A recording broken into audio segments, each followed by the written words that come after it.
My dad said there was just lines and lines of people. They were mobbing the place.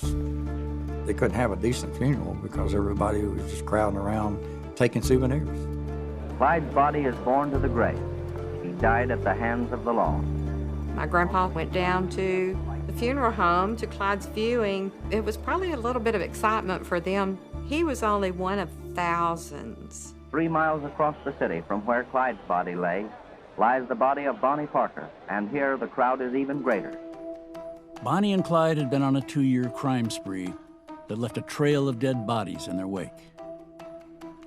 They were little more than a local curiosity until photos of the couple were discovered at a crime scene in 1933. Overnight, the country became transfixed by the scandalous images, press accounts of improbable escapes, and their illicit romance. Bonnie and Clyde, who people are sort of making up stories about or getting sightings of, all of a sudden there are pictures, there are guns, and there's evidence.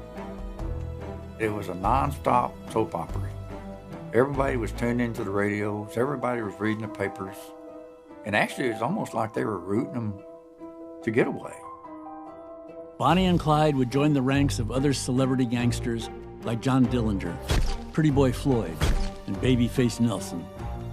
So-called public enemies who emerged out of nowhere during the Great Depression to capture the country's imagination. In a world where there was very little to get excited about in the summer of 1933, Bonnie and Clyde were pretty big news.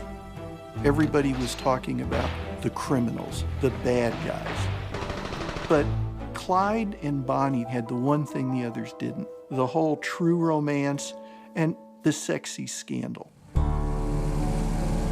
Bonnie and Clyde's notoriety would force them to take even greater risks to remain free and on the open road, as law enforcement's hunt was kicked into overdrive.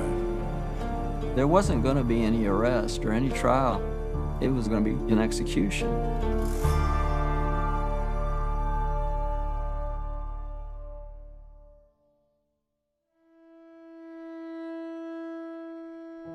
Clyde Chestnut Barrow was born in the Texas Cotton Belt on March 24, 1909.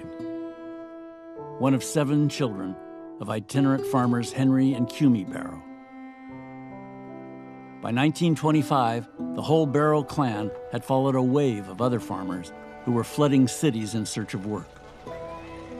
With all their worldly possessions packed into a horse-drawn cart, the Barrows settled on the outskirts of Dallas, in an impoverished backwater known as the Devil's Back Porch. Clyde Barrow grew up in an unincorporated slum, so poverty-stricken we couldn't imagine it today. And there's a campground right on the west bank of the Trinity River, and it's mostly mud, and there's one well, there's a few outhouses, and this is where the indigent lived. My grandfather and grandmother, they were just poor people trying to survive. And they camped out there in just that wagon, that little mule, and that's how they lived. No money, no food, just poor as you could be.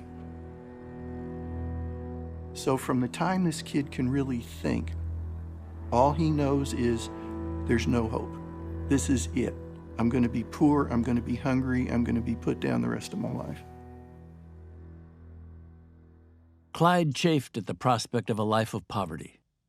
Though he was slight, 5 feet 6 inches, never more than 130 pounds, Clyde was bright, energetic, and a dreamer. He saw what he wanted just across the river in Dallas, a prosperous city with skyscrapers, endless entertainment, and streets lined with high-end shops. Dallas exposed Clyde to a life that was far beyond his grasp. He had dreams, he wanted to do something rather than be poor the rest of his life. He hated poverty, and he hated looking like poverty.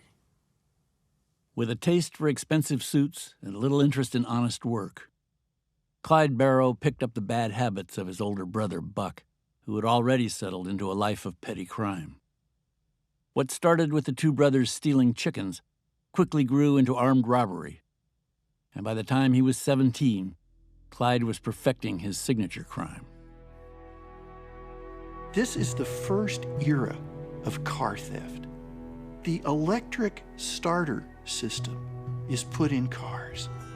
You could hotwire one. And Buck was a master of it, and he passed the skill along to little brother. Clyde Barrow didn't see stealing so much as a crime as almost an obligation. I want to get out of here. This is the only way I can do it. By 1929, Clyde's crimes were regularly drawing the attention of local police.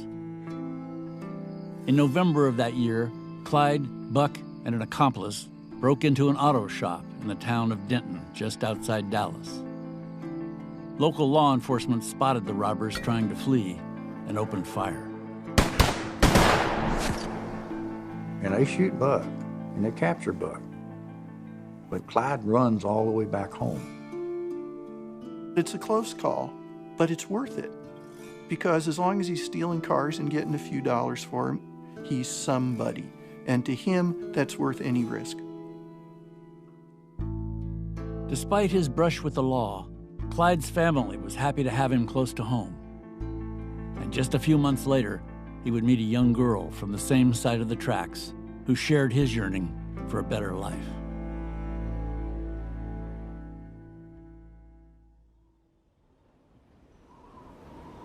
Smack dab in the middle of Texas, in the small town of Rowena, Bonnie Elizabeth Parker was born on October 1st, 1910. 4 years later, after her father's unexpected death, Bonnie's mother, Emma, moved the family not far from the slums of West Dallas. Despite the impoverished conditions, Emma made sure to raise her 3 children with the knowledge that they were somehow better than their surroundings. My dad was Bonnie's brother, and Daddy was the oldest, and then Bonnie, and then my Aunt Billie Jean. She raised those 3 kids by herself. She literally was their everything. My daddy and Billie Jean, I know, were spoiled. So I'm quite sure Bonnie was spoiled too. Bonnie was just a cute little Texas girl. Not quite 5 feet tall, with blue eyes and strawberry blonde hair, Bonnie Parker excelled at school, was a good singer and dancer, and enjoyed writing poetry. Like Clyde, she longed to escape the ceaseless poverty she saw everywhere. As a teenager, Bonnie would lose herself in the picture houses on the other side of the river in Dallas. Bonnie was tremendously influenced by motion pictures. What movies brought to the ordinary person was the roadmap to reinvention for yourself. You can be someone else. You can create a story for yourself and live it. You don't have to be locked into the way you were born. In 1926, 15-year-old Bonnie, against her mother's wishes, dropped out of school to marry her boyfriend, a small-time thief named Roy Thornton. She had a little bit of the wild side to her. She had a tattoo on the inside of her thigh with Roy's name on it. Just imagine a woman doing that back in the 20s. You know, that was a daring thing to do. Bonnie thinks she's going to have a storybook romance, true love just like you can see at the picture shows. Instead, Roy starts disappearing. Won't tell her where he's going. When she bothers him about it, he beats her up. The 3rd time he leaves her, he doesn't come back. After her break from Roy, Bonnie's dissatisfaction with the unending boredom of poverty gushed forth in the pages of her journal. Blue as usual. Not a darn thing to do, she wrote. Why don't something happen? On January 5th, 1930, Clyde Barrow walked into her life. Clyde came along just at the right time for her. This guy with a new car that's stolen, but so what? It's a new car, and he's dressed in these fine clothes, and he's got lots of money, and he's got a good line, and he's got a great smile, and it just worked. Buster, her brother, Buster told me, he said, little Ted, he says, when those two saw each other, he said, you could see the sparks fly right there. Just weeks into their courtship, Clyde's outlaw ways finally caught up to him. Dallas police showed up at Bonnie's house with a warrant for his arrest. Clyde was sent to the county jail in Waco to await his trial and sentencing. But Clyde Barrow had no intention of being separated from Bonnie Parker for long. He knows where there's a gun, and he gets the idea to get her to go get that gun and bring it to him. On one visit, Clyde slipped Bonnie a note detailing his escape plan. He signed it, "You are the sweetest baby in the world to me."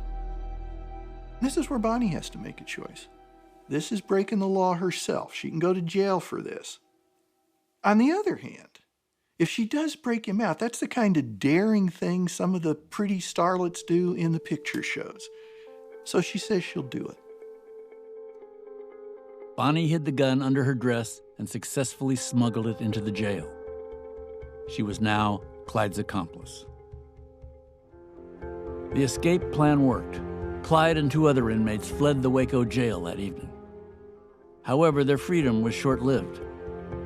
They were arrested just 7 days later.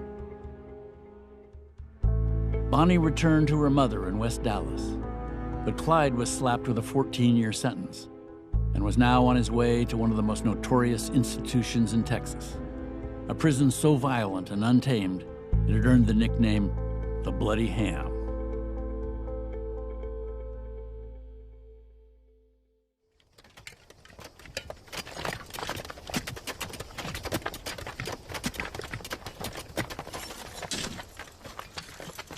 When Clyde Barrow goes to prison, he's going into a state prison system that is not meant to rehabilitate prisoners.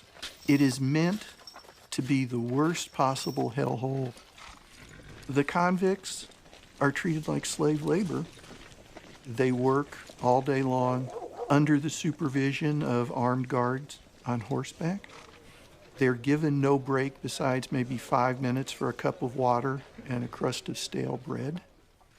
They're beaten for the slightest transgression, and sometimes they're beaten for no reason at all.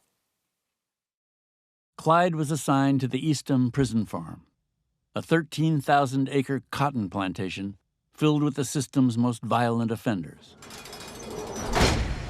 And Clyde Barrow, this skinny little kid, is put among the worst of the worst on Easton. And what happens is inevitable. One of the inmates decides he's going to make this kid his own, and for months, Clyde is continually raped, and no one is going to save him. Clyde's attacker was a convict named Ed Crowder. Over 6 feet tall and 200 pounds, Crowder was an imposing figure. On October 29, 1931, Clyde decided to try to put an end to the abuse. Clyde sneaks a piece of galvanized pipe into the building, and he lures Ed Crowder back to the open toilets. Clyde goes back there by himself because he knows Crowder will follow him. As soon as Crowder catches up to him, he wheels around and just rips the top of his head open with this galvanized pipe. Crowder was dead, and another inmate serving a life sentence took the blame for the murder. But Clyde was still stuck in the Bloody Ham. The inmate's slave labor would go on for years, and he decided there was only one way out. At a certain point, he just lost it, and he gave another prisoner an axe and told him to cut off 2 of his toes so that he wouldn't have to go into the fields anymore. He's brought into the infirmary so he doesn't have to work in the field. And just as he does this, he finds out that his mother actually got him pardoned. Cumie Barrow had successfully petitioned the governor to release her son. Paroles were not uncommon at the time. They were used to help ease overcrowding. Clyde left prison just 6 days later, on February 2nd, 1932. He would have a limp for the rest of his life. He became a killer in prison. This fellow convict, Ralph Foltz, put it so well. He said, "I saw Clyde Barrow change from a schoolboy to a rattlesnake right in front of my eyes." He had his mind made up that he wasn't going back to the pen. He told both of his parents, I'm not going back to that hellhole, they'll have to kill me first.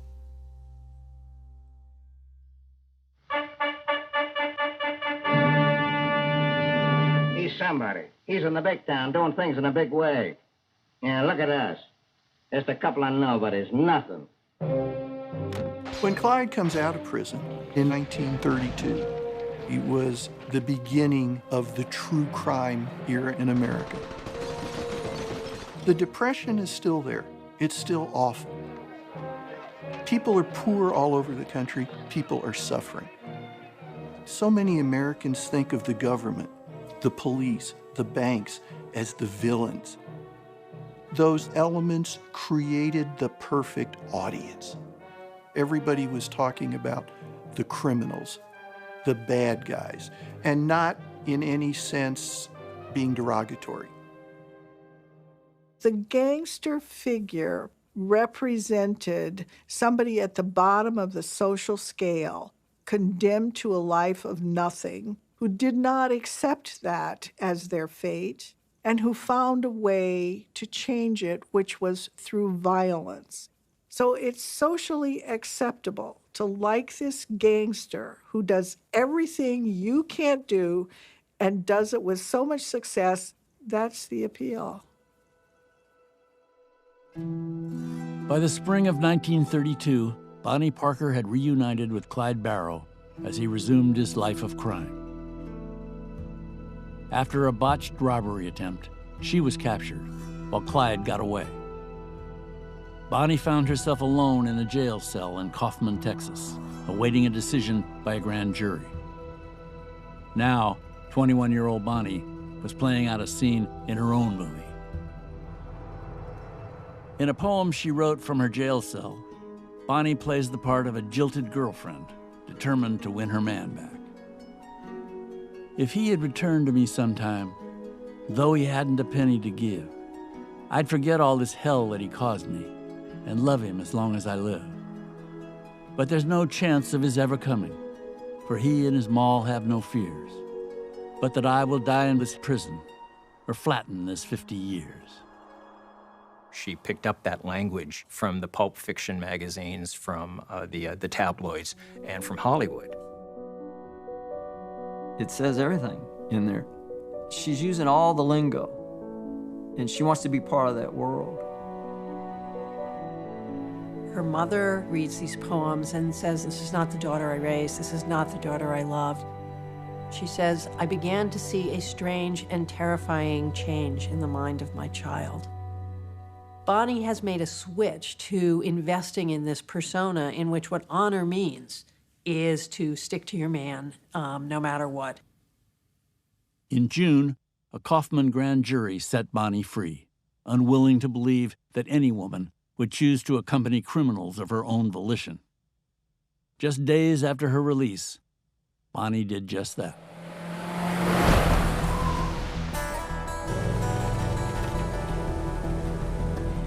Taking their fate into their own hands, Bonnie, Clyde, and a revolving cast of ex-cons that would make up the Barrow Gang set out on the open road, burning a path through 24 states, robbing gas stations, banks, and grocery stores, often scoring just enough money to make it to the county line. They had to go to places where they weren't known, where they could more easily commit crimes. Once they committed those crimes, they would move as quickly as possible to get far away. From Dallas, they would go up through Oklahoma and Missouri. Clyde loved hitting banks in Iowa. They would go as far as Indiana, one case all the way to Ohio. They once even did a western trip out to New Mexico. He told his mom, he said, Mom, he says, all the money in the world is not going to make me free. So all he was interested in was getting down the road and live another day. There was no incentive for him to go straight whatsoever, whereas he actually knew he was good at crime. He was good at stealing things. He was really good at driving. He was good at stealing cars. Fortunately for Clyde, Ford had just introduced the V8 engine, creating the most powerful car in mass production. With 300,000 miles of newly paved highway stretching before them, and small-town cops ill-equipped for a chase, Bonnie and Clyde were hard to catch. There were days when Clyde stole 4 cars. And he prides himself in stealing only the best, most powerful cars. And those Ford flathead V8s could flat out move. I mean, Clyde could and did often escape because he could go 70, 80, 90 miles an hour, and the law is chugging along at 35 miles after him. My father said that you chased him, Clyde, and it looked like that little Ford would coil up like a snake and launch. And he said every time it launched, he'd gain about 100 yards on you. And he said after 4 corners, forget it, you're not gonna find him, he's gone. Though Clyde would later tell his family that he always preferred to run rather than fight, he was preparing for both. He amassed an arsenal, including his gun of choice, the massive Browning automatic rifle, or BAR, complete with armor-piercing bullets. National Guard armories were all over the states. Clyde, on a regular basis, would break in and steal the Browning automatic rifles, the fancy pistols, the good weapons.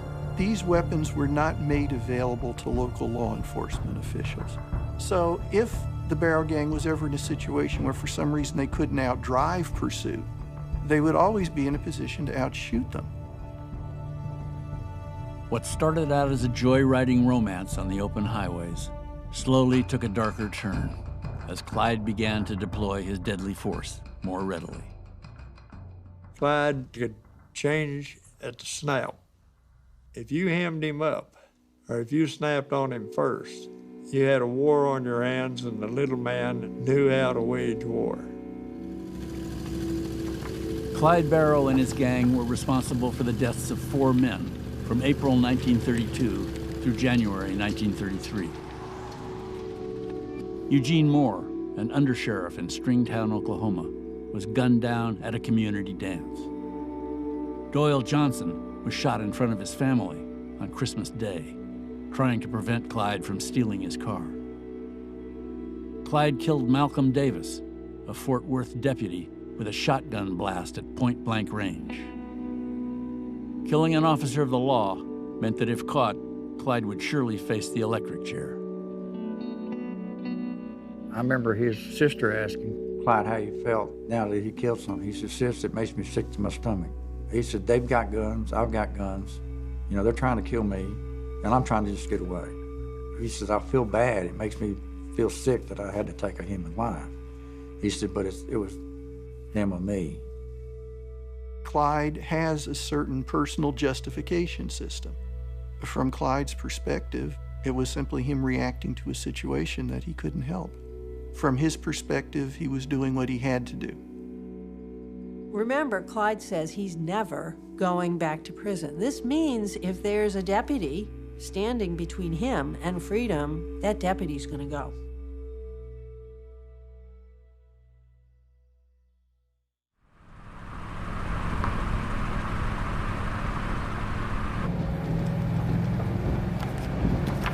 By 1933, the Barrow Gang's exploits were making news in a handful of western states. Despite the risks, Bonnie and Clyde always found a way to see their families in West Dallas.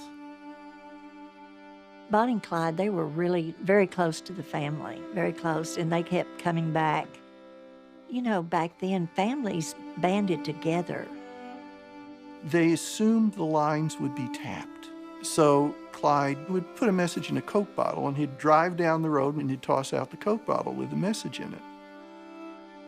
Kimi would go call all the family members. She said, "Look, I've got a great big pot of beans, some cornbread, or some fried chicken." She said, "Any way you can come over?" "Yep, we'll be there." So that was a signal that all the family were going to meet. The Barrows and Parkers rendezvoused with Bonnie and Clyde in secluded parks outside Dallas, where they'd feast on Kumi's home cooking. Bonnie would shower her family with gifts and cash, much needed during the Depression. Her mother, Emma, pleaded with her to give herself up, and even Clyde tried to convince Bonnie to leave him. You know, Clyde tried to get her to leave. And he said, they're not after you, they're after me. And they're after me to kill me. But she wouldn't do it. And I guess he admired that in her. The love was so strong that no matter what he tried to do, she wasn't gonna go. And her loyalty to him, it's a love that you don't see in today's world. I don't condone what they did. I resent her for the fact that she hurt the family so much. But on the other hand, I kind of admire her, you know, having that love, you know, and being capable of loving that deeply. By the spring of 1933, Bonnie and Clyde's criminal odyssey was into its second year. Now, 2 new travelers joined the ride. Clyde's brother, Buck, who was just recently paroled from prison, and his wife, Blanche. Both were welcomed additions to the gang.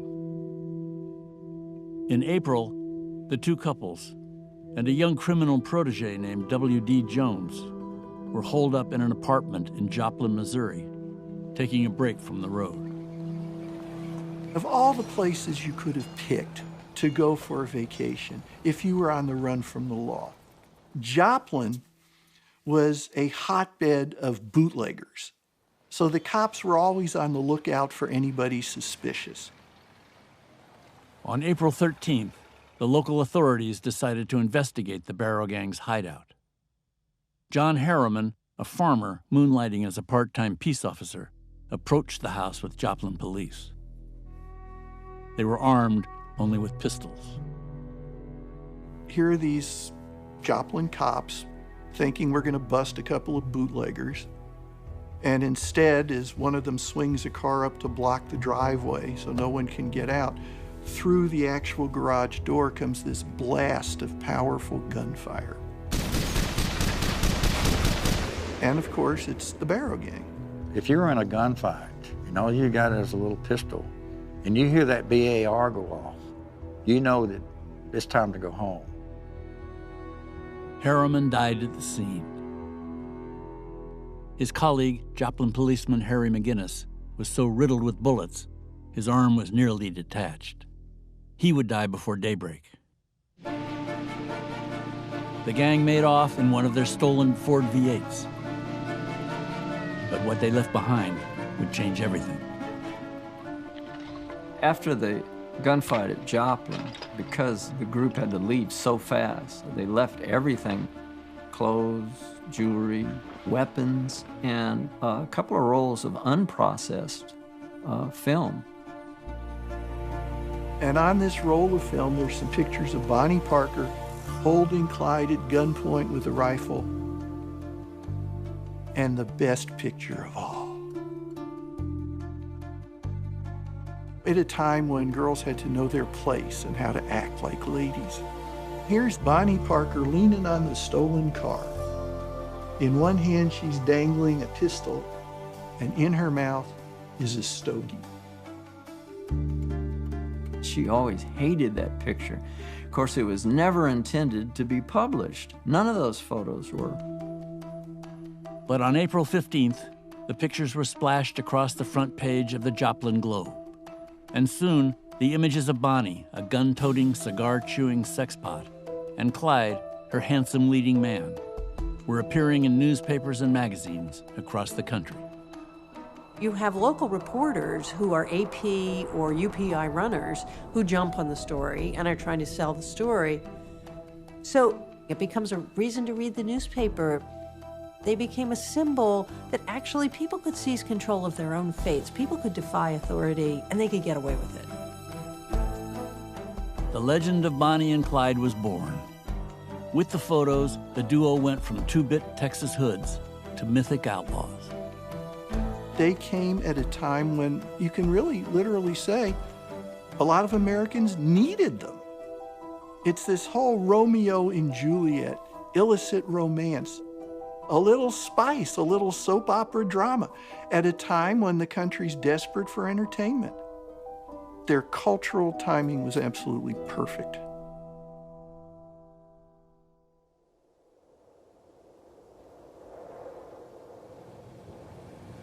After Joplin, Bonnie and Clyde were in near constant motion. Their fame was bringing too much attention. At first, running up and down the road was maybe kind of exciting, but after thousands and thousands of miles, I'm sure the excitement went away. Don't you know that they had to be the loneliest people?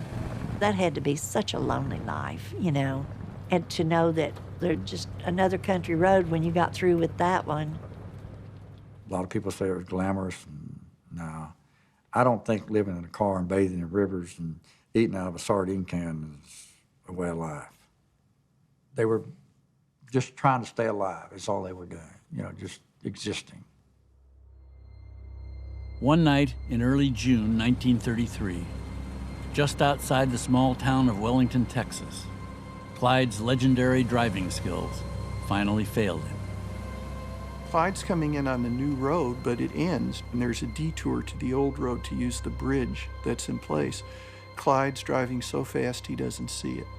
The car flips over, catches fire. It's a wonder they weren't all killed right there. Clyde was thrown from the car, but Bonnie was trapped in the burning wreckage.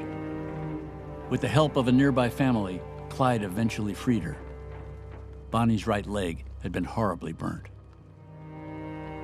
The farm family comes to try to get everyone out, and they manage to save Bonnie's leg by rubbing in baking powder and grease into it. But after this, Bonnie Elizabeth Parker is a cripple.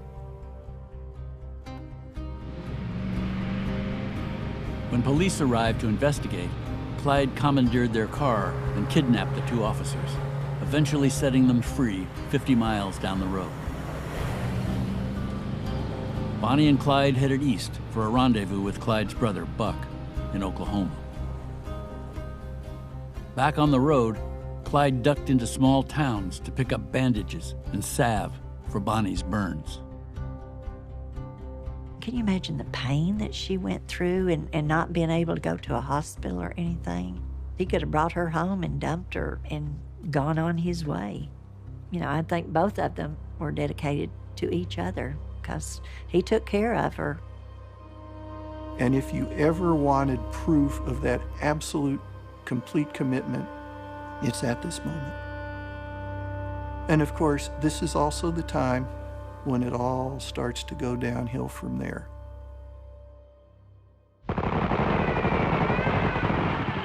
In learning self-defense, they were told, if you are forced to shoot, then shoot straight.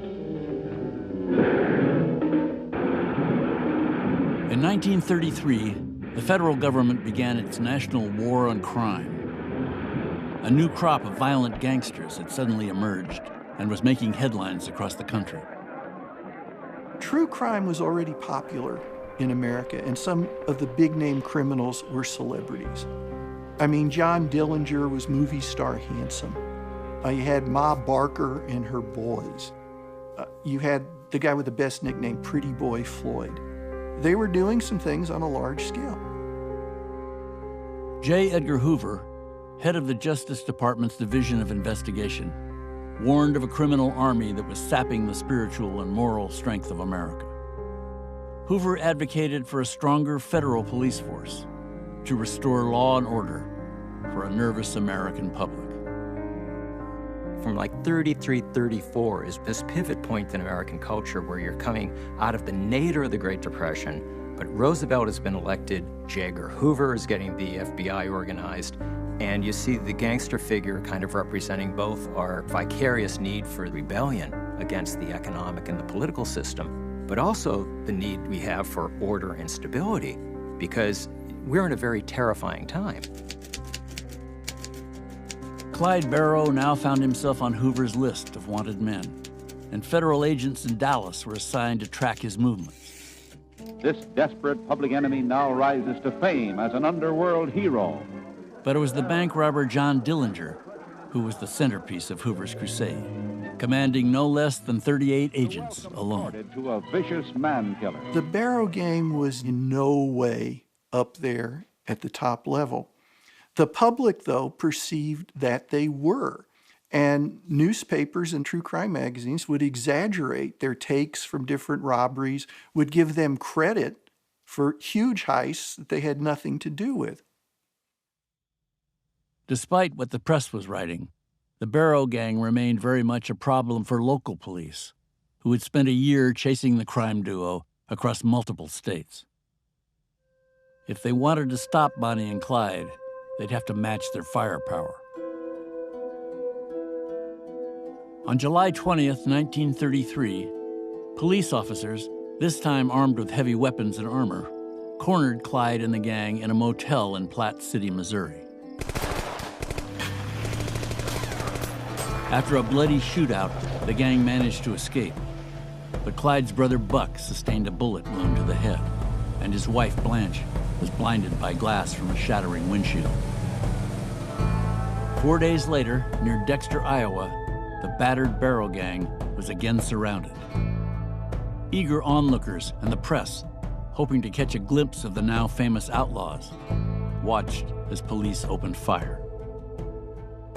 Clyde is trying to have everybody run towards the brush by the side of the river. And Bonnie, of course, can't run. She has to be carried. Halfway towards the river, Buck says he can't make it. And Clyde realizes he has to leave his brother. That's the only way he can save Bonnie. Buck and Blanche are taken prisoner, and the Des Moines photographer from the newspaper runs up with his camera to take a picture of Blanche, and Blanche can barely see. And she thinks somebody's got a gun and is just going to execute them. Blanche went to prison, and Buck died a few days later. Before, death is an abstraction. Yeah, it'll happen sometime, but aren't we having fun? Well, now it's found him. After the shootout in Iowa, Clyde was taking even greater risks to stay on the road. And now, with Buck's death, he needed a new gang. In January of 1934, Bonnie and Clyde took part in an early morning raid of Eastham Prison that freed 5 inmates. It was a satisfying bit of revenge, but set off a chain of events that not even the great escape artist Clyde Barrow could elude. After Clyde staged the raid on Eastham, the head of the prison system, an extraordinarily effective bureaucrat named Lee Simmons, said, I'm going to bring these people in. There was no state police that were going to come in and help them, so Simmons felt like he had to do it himself. Simmons reached out to Frank Hamer, the most famous lawman in Texas.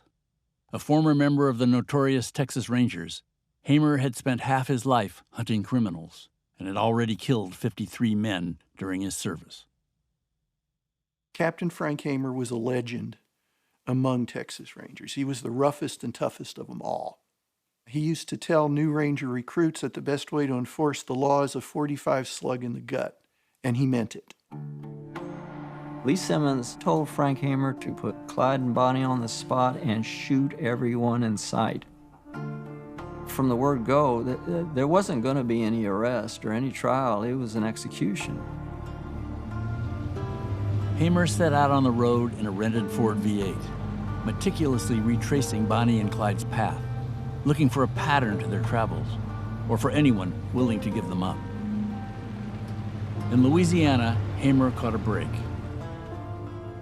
The family of a fugitive named Henry Methvin, whom Clyde had just busted out of Eastham Prison, wanted to cut a deal. Clemency for their son in exchange for Bonnie and Clyde.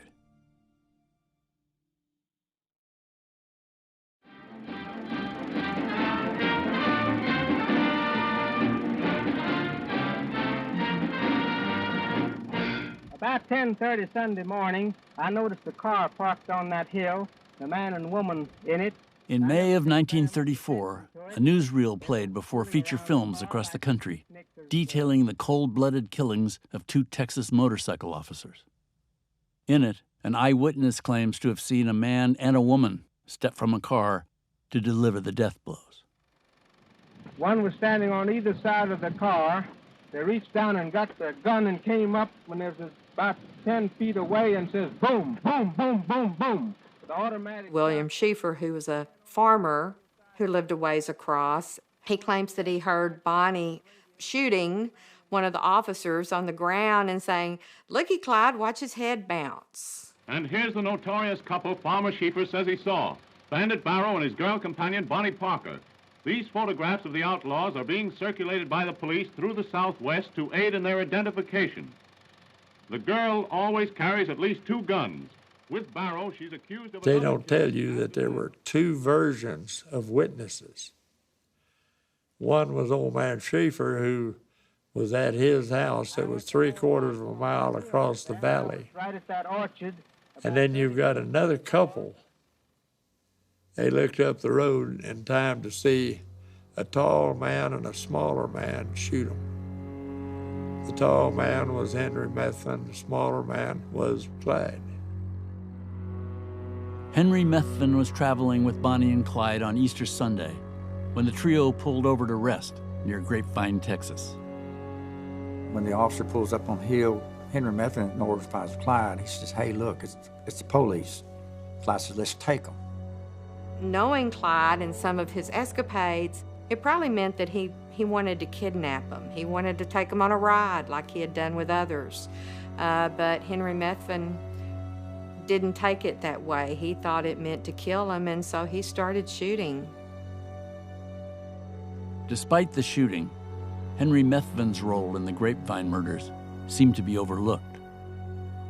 This plan to pardon Henry Methvin was already in the works in the state of Texas if he helped bring him in over in Louisiana.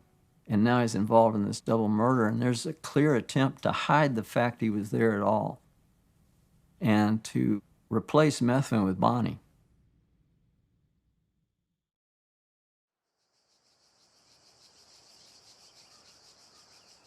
On May 6th, Bonnie and Clyde held another secret rendezvous with their family. It would be their last. Their criminal exploits had taken a toll not only on themselves, but everyone around them.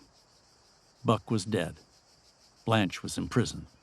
And the police were keeping up a steady stream of harassment, even hauling Clyde's mother, Cumie, down for interrogation. Henry and Cumie Barrow explained to Clyde that we haven't bought a headstone for Buck yet, because we know you're going to die soon too, and we can bury you with him. We don't have much money, and that way we can just use one headstone for both of you. And Clyde asked them to have something inscribed on it. Gone but not forgotten. During the visit, Bonnie presented her mother with a poem she had been working on called The End of the Line. Over the course of 16 stanzas, it tells the story of the couple's life on the run. They don't think they're too smart or desperate. They know that the law always wins. They've been shot at before, but they do not ignore that death is the wages of sin. Someday they'll go down together. They'll bury them side by side. To a few, it will be grief. To the law, a relief. But it's death for Bonnie and Clyde.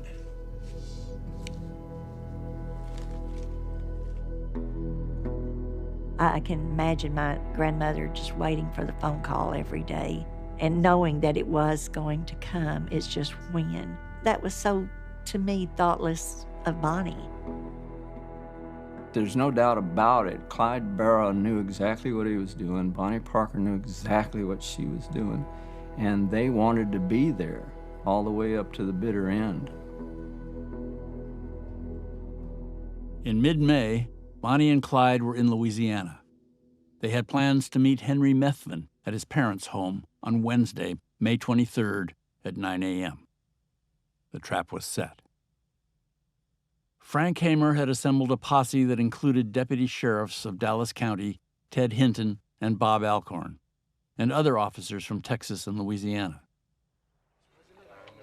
Armed with automatic rifles and heavy-gauge shotguns, the posse took their place, hidden in the brush along Highway 154, the only road Clyde could take to the Methvin house. To make sure the couple didn't speed right by, Henry's father, Ivy, pretended his truck had broken down on the side of the road.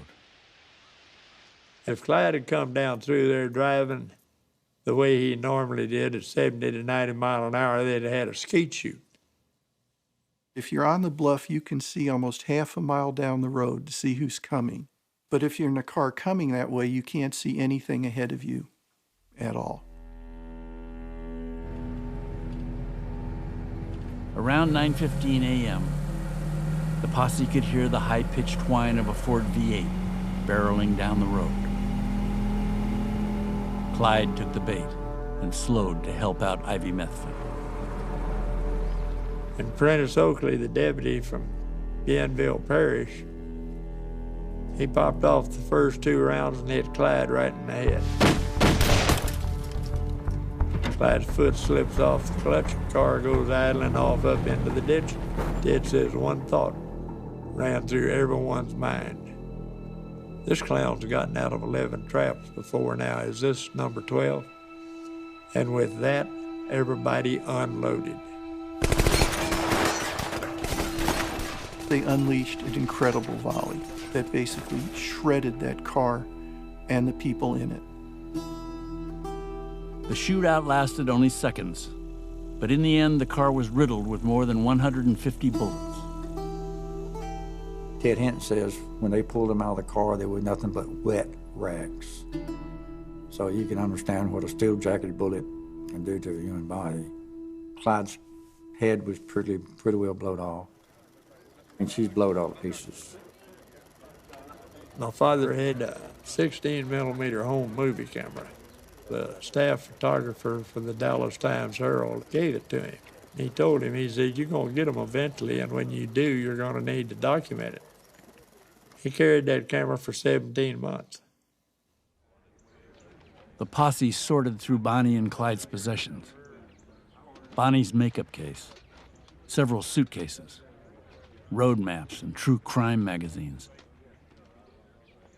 Hamer claimed their guns and fishing tackle as a reward. Word spread quickly, and people began to crowd Highway 154. Souvenir hunters scavenged through the carnage. People started coming in, clipping off pieces of clothing. One man took a pocket knife, was trying to cut off Clyde's trigger finger as a trophy. One person was stopped by one of the officers from trying to take Bonnie's wedding ring off her hand. Later that evening, Bonnie and Clyde's parents retrieved the bodies, having learned of their deaths when reporters called for comment. My grandfather said, you know, it was terrible what he saw. It broke him down to tears, you know, having to go pick his son up and seeing what the condition they were. In life, his very presence would have struck fear to their hearts, but now they fear him not. Clyde's body is borne to the grave. Again, tragedy and shame descend upon his aged father and mother. Like his brother, Back in Dallas, the spectacle of Bonnie and Clyde's demise drew tens of thousands of onlookers, all of them anxious to catch a last glimpse of the outlaw lovers they had read so much about. A large floral arrangement was sent from the Dallas newspaper vendors. In 2 days, they had sold almost 500,000 copies of extra editions. to a few, it means grief. To the law, it's relief. But it's death to Bonnie and Clyde. The couple, who had always been inseparable in life, were buried in family plots in different cemeteries. My grandmother, she would not allow them to be buried side by side. She said he had her in life, he couldn't have her in death.